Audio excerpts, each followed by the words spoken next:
अक माँ की कहानी। एक छोटे से गांव में एक गरीब लेकिन बहुत दयालु और मेहनती माँ रहती थी।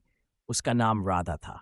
उसके पति का देहांत हो चुका था और वह अकेले ही अपने बेटे मोहन का पालन पोषण कर रही थी। वह गांव में दूसरों के घरों में काम करके किसी तरह 2 वक्त की रोटी जुटाती थी। मोहन एक बहुत ही होशियार लड़का था। वह पढ़ाई में तेज था और हमेशा अपनी माँ से कहता, माँ, एक दिन मैं बड़ा आदमी बनूंगा और तुम्हारी सारी परेशानियां दूर कर दूंगा।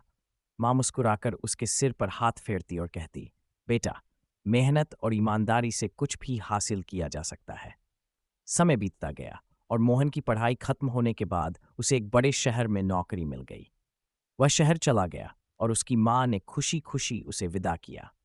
शहर में जाकर मोहन अपने काम में इतना व्यस्त हो गया कि वह अपनी माँ को भूलने लगा। शुरुआत में वह पत्र लिखता और पैसे भेजता, लेकिन धीरे धीरे सब कम होता गया।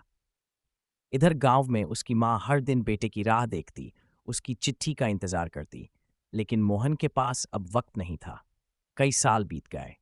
एक दिन मोहन को एक बड़े बिजनेस डील के लिए अपने गांव जाना पड़ा। जब वह गांव पहुंचा तो उसने देखा कि उसकी माँ बहुत कमजोर और बूढ़ी हो चुकी थी। वह खुशी से दौड़कर उसके गले लगा, लेकिन माँ ने बस मुस्कुराकर कहा, बेटा, तुम आ गए, बस यही मेरी सबसे बड़ी खुशी है। उस दिन मोहन को एहसास हुआ कि उसने अपनी माँ को कितना अकेला छोड़ दिया था।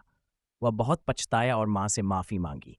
माँ ने उसे गले लगाते हुए कहा, बेटा, माँ का प्यार बिना किसी शर्त के होता है। मैं हमेशा तुम्हारे लिए दुआ करती रही। उस दिन मोहन ने फैसला किया कि अब वह कभी अपनी माँ को अकेला नहीं छोड़ेगा। वह उसे अपने साथ शहर ले गया और उसकी सेवा करने लगा। सीख। माँ का प्यार दुनिया में सबसे अनमोल होता है।